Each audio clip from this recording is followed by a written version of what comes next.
Hubert Davis had no one to check in on him all summer. Yeah, that's right. It's been a long time since there's been a check-in. But luckily, Jones and I are back to check in with Hubert Davis. Of course, it's brought to you by CR Legal Team. CR Commitment, CR Results, CR Legal Team, a proud partner of Carolina Athletics. So, Coach Davis, the first thing we have to do is check in with you. Like, you have a lot of people who are depending on you, who come to you and ask you questions and need your help. Who do you check in with when you need help, when you need to lean on somebody? What do you do? Well, obviously not you two guys, because it took you 6 months to check in with me. You took the summer off. There's a lot of things that happened. I needed you during the summer. That's where I need you more. Well, we're here now. Now we're here. Everything's good to go. It's been a busy start to the season. You guys have been all over the place. What have been a couple of the things that have really excited you, and what are a couple of the things that are keeping you concerned right now?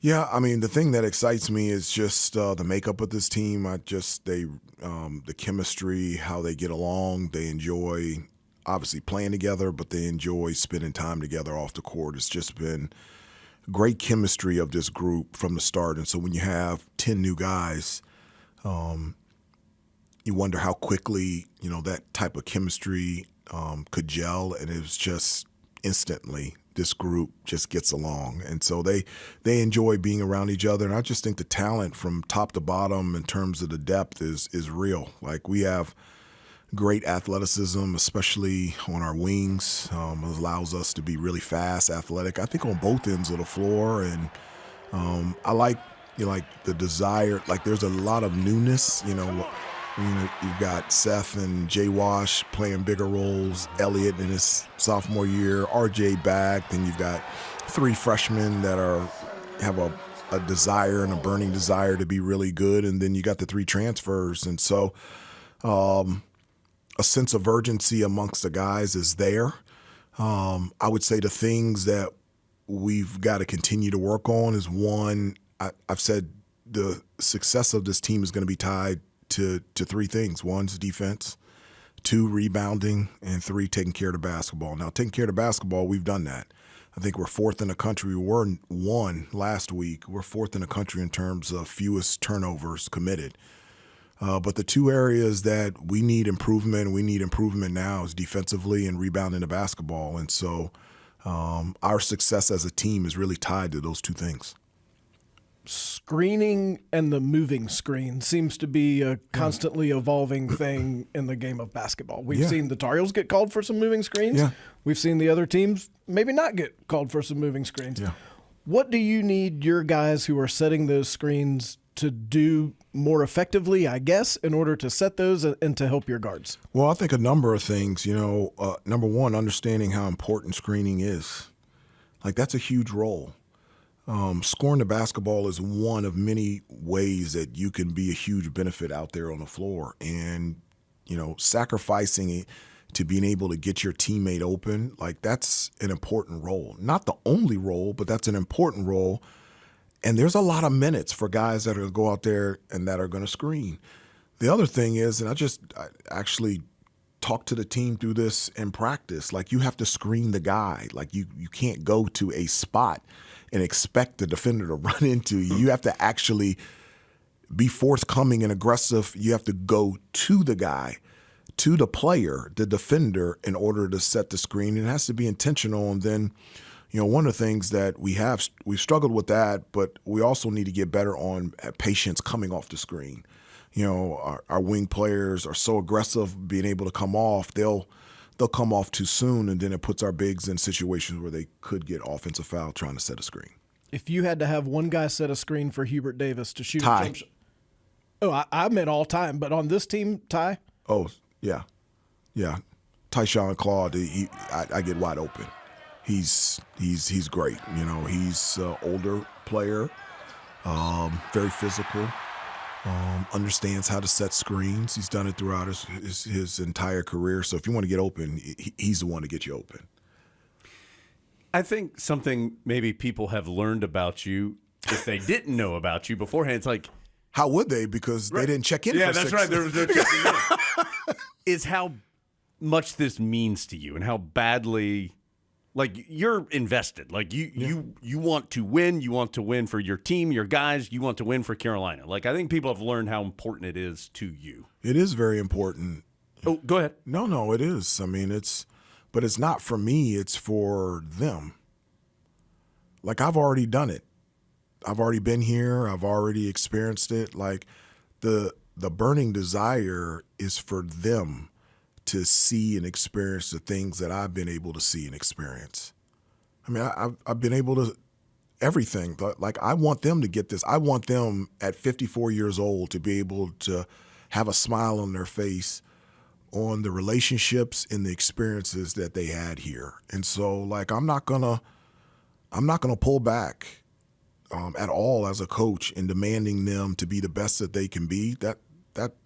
I would be negligent on my job if I didn't push them to be the best that they can be. And I do. I want them to have so many memories and examples of how awesome this place is. And that's what drives me every day is for them.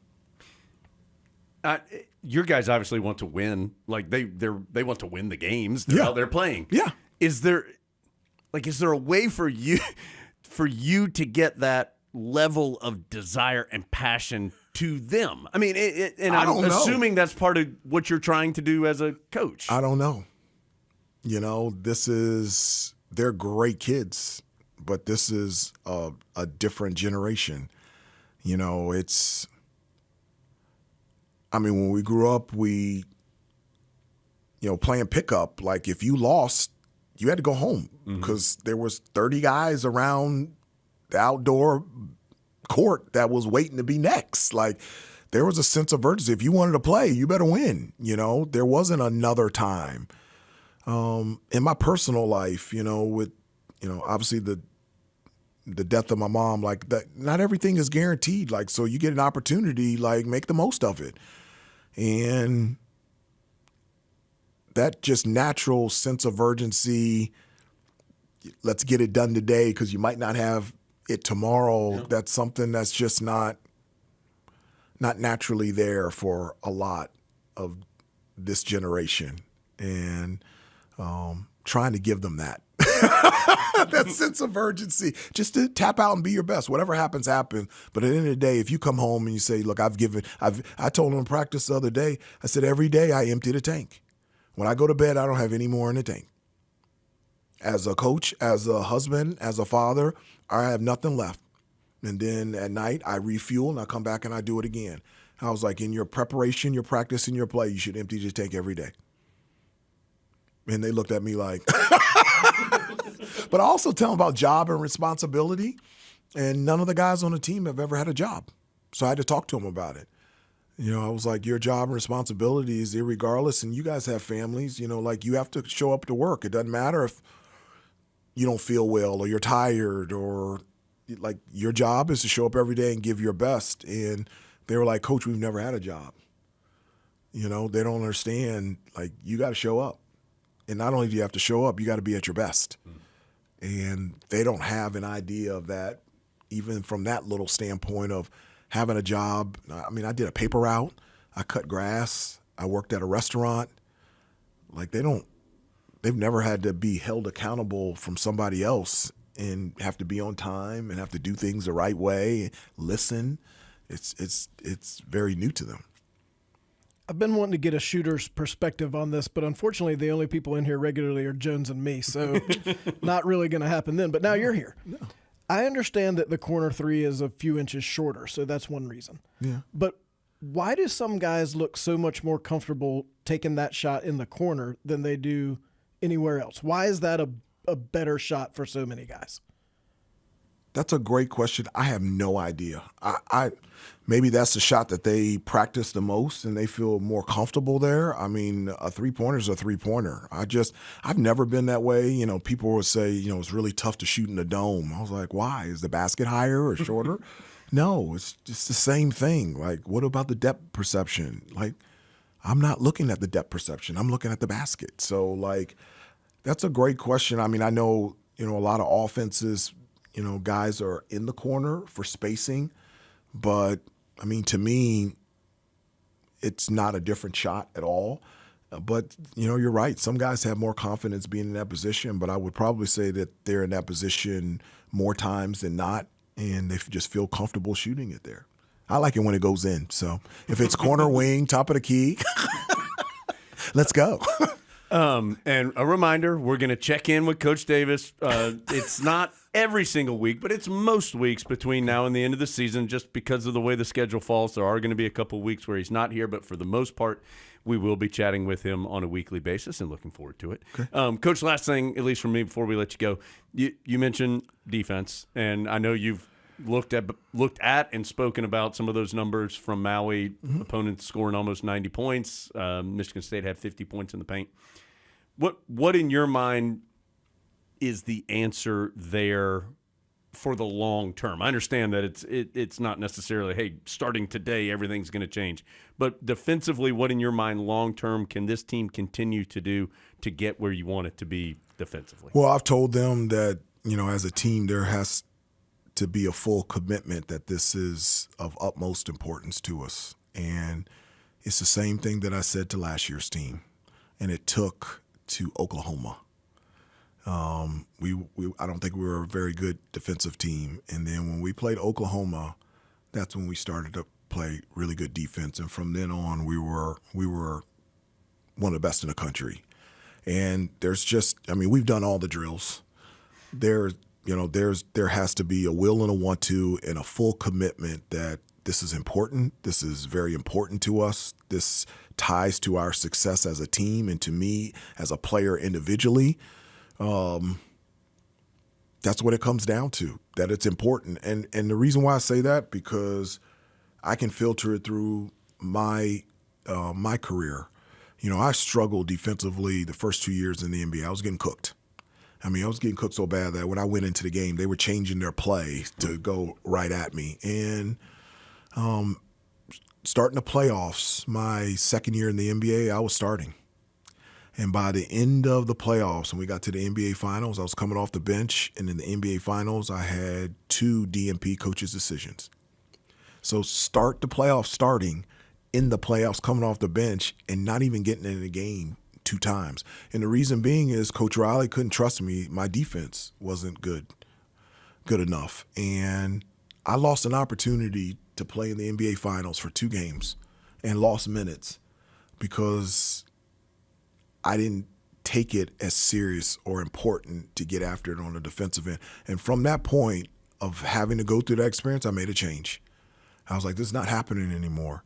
And from that point on, for the next 10 years in the NBA, not one time did I ever get taken out for defense. I could always guard my position, and it wasn't, I got myself in the best shape of my life. I did more scouting. I did all kinds of, different stuff like that. But it really was like, nah, this is not happening again. It was a full commitment on my part to say, you know what, I'm going to enjoy defense, and it's important for my career. And that's what this team is going to have to do. I have to get to this point. My hope is they get to it right now. Immediately. So when we check in next week, we won't have it. We won't have it anymore. We're going to be talking about something else. We'll talk about something else. Coach, thank you. Always great to see you. Look forward to talking with you all year long. Thank you so much. Good seeing you guys.